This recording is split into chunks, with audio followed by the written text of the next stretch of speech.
They arrived at my baby shower empty-handed. No gift.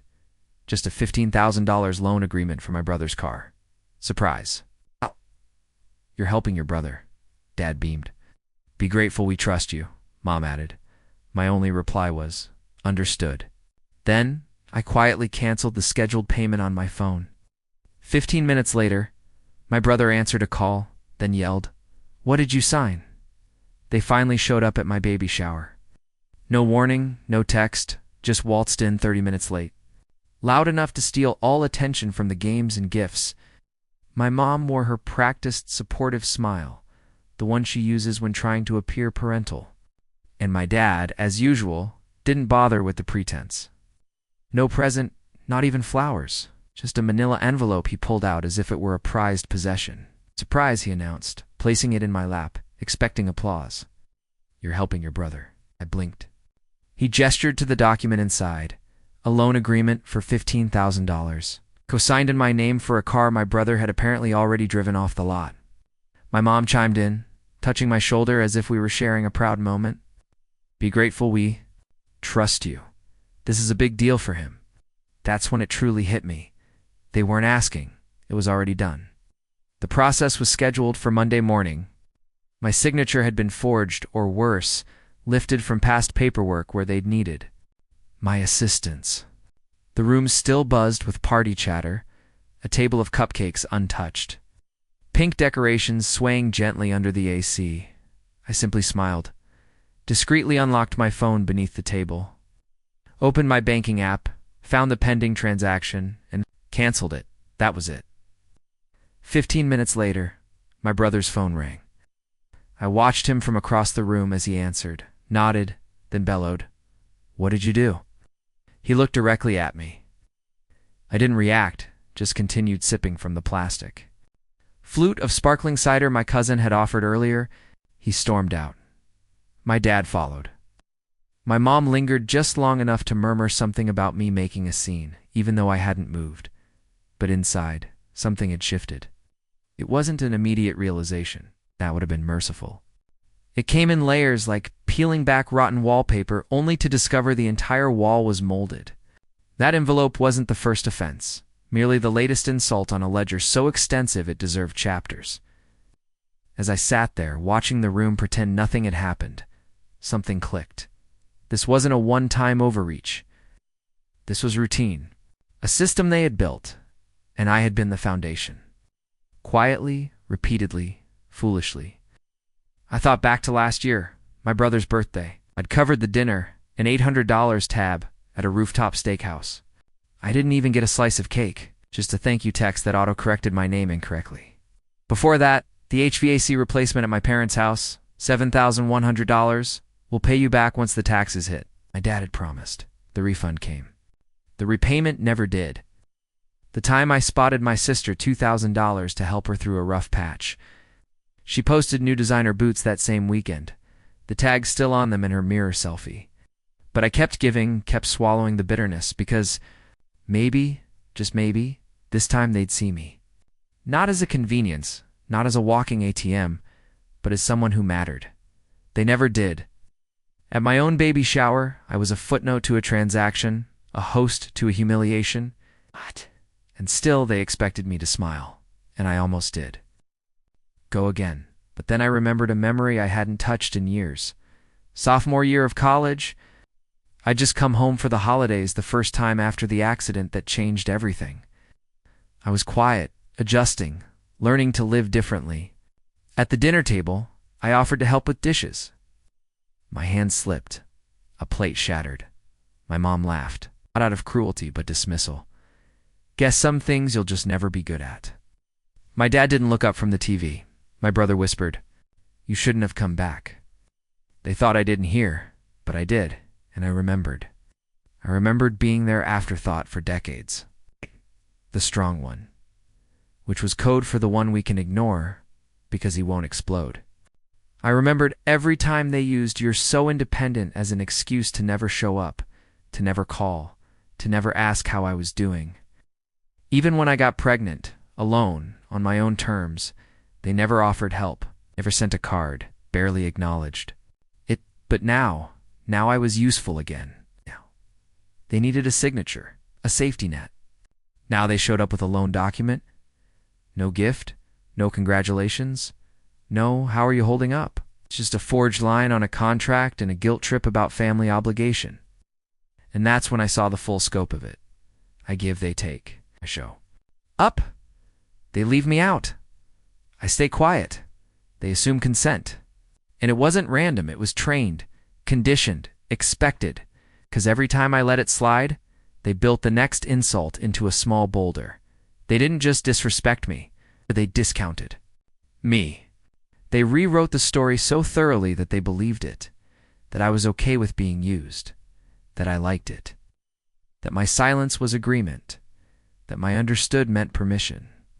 But I wasn't the helper anymore. I was the product, the infrastructure, the financial institution backing their bad decisions. And the worst part, they weren't ashamed. They were entitled. They believed I owed them because I didn't scream, because I didn't fight, because I didn't pull away when I should have. But I was done. I saw the pattern now. Every flashback that had haunted Mitha, canceled invitations, the backhanded compliments, the withheld affection, wasn't a fluke. It was a blueprint. And now that I'd finally read it, I was ready to tear the whole thing down, not out of vengeance, but out of clarity. They didn't see a sun. They saw a solution. Now the asset was logging out, and they were about to learn what it felt like to lose their favorite resource. They never taught me boundaries, only guilt. They raised me on obligation. That twisted brand of love where sacrifice is the only currency and silence is proof of loyalty. But they forgot to teach me what happens when that currency runs out. When the silent one finally starts moving, I moved fast. By midnight, I was in bed, laptop open, earbuds in, baby monitor app on one screen, banking app on the other. The $15,000 loan had been processed, but not fully withdrawn. They used a shared savings account to legitimize the transaction. An old joint account I'd set up when Dad was between jobs. I'd left it open out of habit, their habit of needing help. Big mistake. First step, I froze the account. Second step, I called the credit union, reported the transaction as unauthorized. I knew the system, worked in systems. I had receipts, timestamps, login. My name on the account gave me full rights to dispute. By morning, the loan was locked. For review, then came the real cleanup. I opened the financial audit I'd started months ago, a private document titled Fallout, a running log of every dollar I'd funneled to my family in the past 5 years.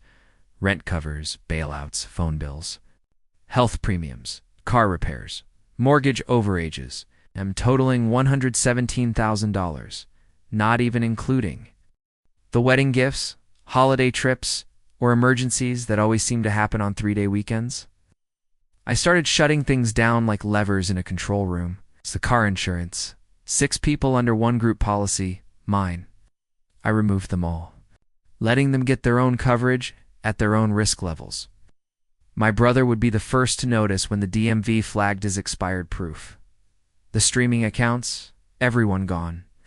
Netflix, Hulu, Disney+, Spotify, Family, years of piggybacking. Off my subscriptions. I deactivated every shared profile, even the one my dad cheekily named Family CEO. The cloud storage. My mother's entire digital photo archive was hosted under my drive. Thousands of baby photos, scanned albums, the folder labeled memories. I didn't delete it. I just downloaded it and moved it offline. Left her a note. Available on request, respectfully. The security system. I'd installed it myself. Their smart locks, their alarms, their thermostat. All wired to my business dashboard. Within minutes, I removed admin access and replaced their control app with a default prompt. Please contact your system provider. Let them call customer support. And then the kill switch, the trust. 3 years ago, I'd started a legal trust for my child, future-oriented, bulletproof. What my family didn't know was that I'd quietly included them as contingent beneficiaries. Not out of love, but out of obligation, just in case, I told myself. That morning, I rewrote the trust, removing every one of them. My mother, my father, my brother, Their names vanished with the click of a key. I wasn't their legacy. I was their fallback. Not anymore. At 10:37 a.m. I got the first message. My dad. Hey, bank saying something about the loan. You fixed that. No punctuation, no. Apology. Just assumption. At 11:02, my mom followed up. They need your signature again, honey. Don't be difficult. That word again, difficult. The crime of having boundaries. I didn't reply. Instead, I logged into the auto loan system, submitted a fraud report, uploaded a scanned statement, annotated with a red arrow pointing to the forged signature. Caption, never signed, never agreed, under review.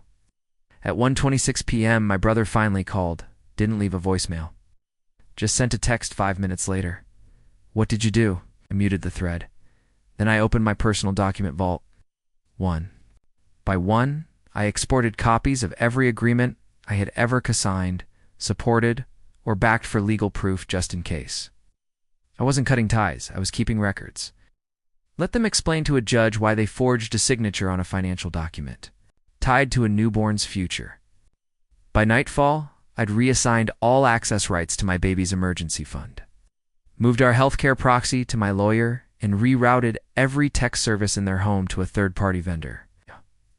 They'd always said I was so organized, like it was a hobby. No, it was self-defense, and now it was offense. The house of cards they built on my silence. Collapse was inevitable. I just removed the last pillar. The best part? I still hadn't said a word to them. No speech, no fight, no drama. It's just one quiet message to the loan officer handling the review. If they contact me directly, please escalate. By 9 p.m., my mom called again, then my dad, then my brother. I didn't answer because this wasn't the conversation phase. It was the consequence phase.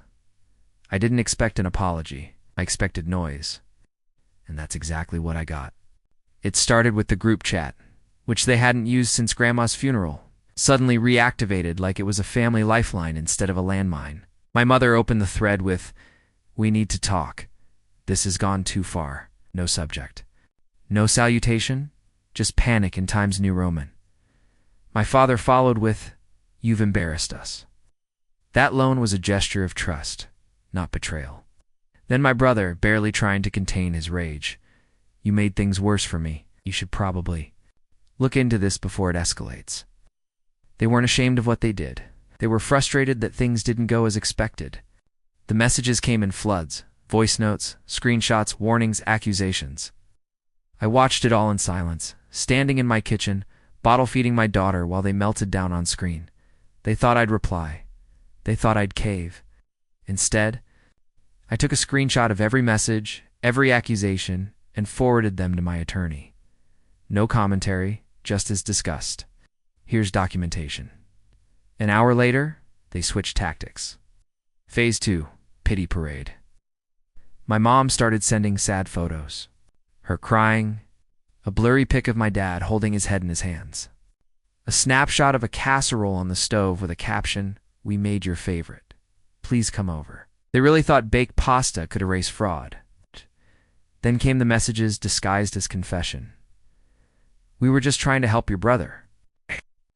Going through a lot. You've always been the stable one. We counted on that. Why can't you just understand how hard it is for us?" But none of it was about what they did. It was about how I responded. Because in their minds, the real betrayal wasn't the unauthorized use of my signature. It was the silence. My refusal to engage broke them in ways no shouting ever could. They prepared for a fight. They weren't ready for the absence. And that's when phase 3 hit. They struggled when others started asking questions. I heard from a coworker first. He forwarded me a message his wife had received from my cousin, who'd clearly been briefed by my mother. "Just so you're aware, there's been some troubling behavior in the family. My name has been acting out. Legal stuff, we're concerned." My coworker included a note. "Dude, is everything okay?" I smiled. Sent him the full screenshot of the forged loan document followed by a copy of the dispute case. He replied 30 seconds later, "Never mind, they're insane." But the campaign didn't stop there. They hit Facebook next. A vague post on my mom's page. Sometimes the ones you give the most to end up turning their backs the hardest. We tried. God knows we tried. Then a barrage of sympathy comments from her knitting friends, her church friends, her bridge club. You're a saint. Children today don't understand gratitude. You did your best. They had the audacity to write saint after fraud. That night, I sat down and drafted a message, not to them, to everyone else. A single post, public, polite, and devastating. To those hearing rumors, I canceled a fraudulent auto loan made in my name without my consent. If you need clarity, here's the documentation. And I attached it: loan copy, dispute confirmation, my formal email to the lender, a black box over, my account number, but every signature visible. I didn't write a caption. I didn't name names. The truth didn't need a villain. It already had proof. Within 24 hours, the narrative started to crumble. 3 cousins liked the post. 2 mutual friends removed comments they'd made on my mother's timeline. One aunt called to say she was deeply ashamed she believed their version. That's when the calls really started. Not messages, calls. My mom first. I watched the phone ring. She left a voicemail this time. You think you've won? You're tearing us apart. You're making it hard for everyone. Do you even care? My dad. 10 minutes later, you need to delete the post. It's family business. You don't air laundry like this. Family business. That phrase they used, like a muzzle, like a shield against consequences. They didn't want resolution. They wanted reversal. They wanted me to pretend it didn't happen again. But the dam had broken, and I wasn't interested in plugging leaks anymore. Then came the final escalation. At 2:17 a.m., I got an email from an address I didn't recognize. No subject line, no greeting, just a PDF attachment labeled loan options. Reconsideration, alternate terms, PDF. Inside, a revised agreement, my name removed, my brother's signature added, $15,000, a line at the bottom, this supersedes all previous drafts, and a note in plain text. This fixes everything. You can take down the post. I stared at it for a full minute. They thought they could clean the crime with an edit. No apology, no ownership, just a quiet hope I'd go back to being their cleanup crew. Instead, I forwarded the email to the bank representative reviewing the transaction, handling my case. Subject line: attempted cover-up. Attached: I wasn't planning on going public. Not really. I thought forwarding the forged loan to the fraud department, posting the clean receipts, and stepping back would be enough. I thought the lie would choke itself when it ran out of air, but they brought oxygen. They kept stoking the fire, thinking I'd smother it to protect them. They didn't realize I'd stopped protecting anyone. It wasn't rage. It wasn't revenge. It was clarity. For years, I kept things quiet. This time, I chose honesty over curated Instagram posts and whispered family narratives about he's difficult and he never lets things go. And for years I let it stand, even helped them polish the windows, but not anymore. It started small. A quiet email to the HR rep at the dealership where my brother worked. Hi. I believe a financial document tied to a company loan was forged. The attached PDF includes signatures not authorized by the name listed. I'm submitting this to the lender as fraud, but wanted to alert you as well. No commentary, just facts. Then I sent another email, this time to a client of mine, an account my father once referred to me, whose small firm still ran software under my company's legacy license. Just so you're aware, my family may be attempting to leverage my reputation, or name for credit or access. Please direct any requests independently and don't assume association. No bitterness, just clean detachment. Within a week, I got the first call back from the dealership. The manager didn't say much, just asked if I could confirm the date. Received the forged document and whether I had a formal dispute in place. I said yes, sent the full timeline. 3 days later, my brother was placed on administrative leave. Not fired yet, but the mask had cracked. They thought I wouldn't go this far. That was their mistake, because I wasn't going anywhere. Ow. They came to me with pressure, emotional manipulation, and false promises. So I responded, not with rage, but with receipts. I took every message, every voicemail, every passive-aggressive post, and archived it, dated, indexed, sorted.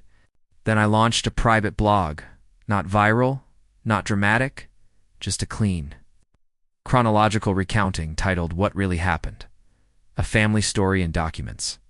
Each post was brief. Entry 1. The baby shower. $15,000 auto loan surprise. Entry 2. Forged signature. Timeline of events. Entry 3. Group text meltdown. Screenshots and analysis. Entry 4. The cover-up email. No rage, no commentary, just facts and PDFs. I didn't even share the link, but someone found it, because within a week, I started getting messages, quiet ones, from extended family, from old teachers, from friends of friends. From a girl I hadn't spoken to since high school who messaged, "Just read your blog." I had no idea. Respect. That word, respect, something my own parents never learned to give without conditions. Then came the tipping point.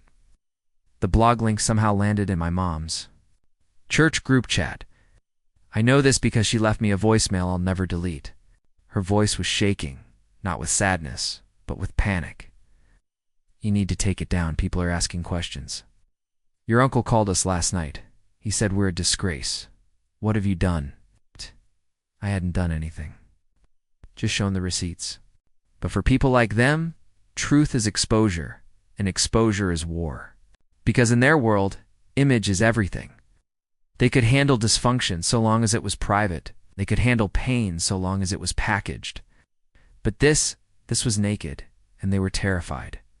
My dad didn't call. He sent an email. One line. "I hope you realize you've pushed this family to the edge." I stared at it for a long time, then replied, "I didn't start the fire. I didn't ruin the image. I just stopped covering it." And then I posted that too.